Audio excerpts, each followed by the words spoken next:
તમારું નામ જણાવશો? મલિક મુસ્તફાભાઈ યાસીર મિયા.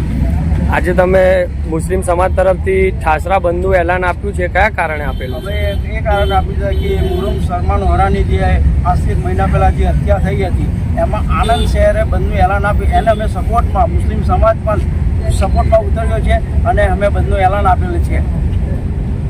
જી, આપનું નામ જણાવશો? મારું નામ સોહિલ ચિસ્તિયા છે. આજે જે તમે જે બંધનું એલાન મુસ્લિમ સમાજે કરેલું હતું તે તમે શું કહેવા માગશો?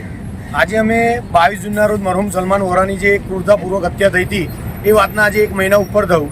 તેમ છતાંય મુખ્ય આરોપીની ધરપકડ થઈ નથી અને વર્તમાન ધારાસભ્યના પુત્રનું સીધી સંડોવણી હોવા છતાં, નજરે જોવાના સાક્ષી હોવા છતાં, પૂરતા પુરાવા આપ્યા હોવા છતાં તેની ધરપકડ નથી થઈ. તેની વારંવાર અમે લેખિત અને મૌખિકમાં રજૂઆતો કરી. તેમ છતાં કોઈ પણ જાતનું નિરાકરણ ના આવતા અમે શૈક્ષિક મુસ્લિમ સમાજ વતી આણંદ શહેર બંધનું એલાન આપવામાં આવેલ હતું. તેનો બહુ પ્રચંડ બહુમતીથી સમર્થન મળ્યું અને તેના અનુસંધાને આણંદનું તો મળ્યું, પણ તેની સાથે સાથે અત્યારે અમે ઠાસરા મુકામે ઊભા છે.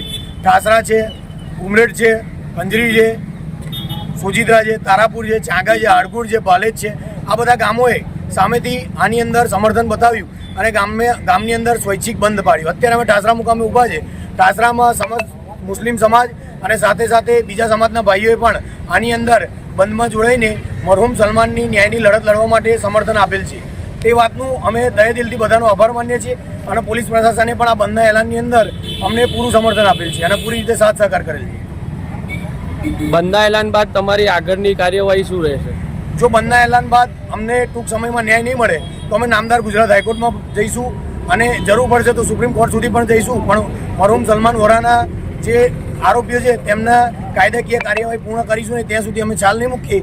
એની સામે પૂરેપૂરી કાયદાકીય લડત લડીશું. આણંદ પોલીસ પ્રશાસન માટે તમે કંઈ કહેવા માંગશો? આણંદ પોલીસ પ્રશાસન પ્રત્યે તો એવું છે કે ટાઉન પોલીસે બંધની અંદર અમને સાથ સહકાર આપ્યો છે, પણ રૂરલ પોલીસ સ્ટેશનની અંદર અમે 1 મહિનાથી એવું સમજો કે ન્યાય માટે વલખા મારી રહ્યા હતા.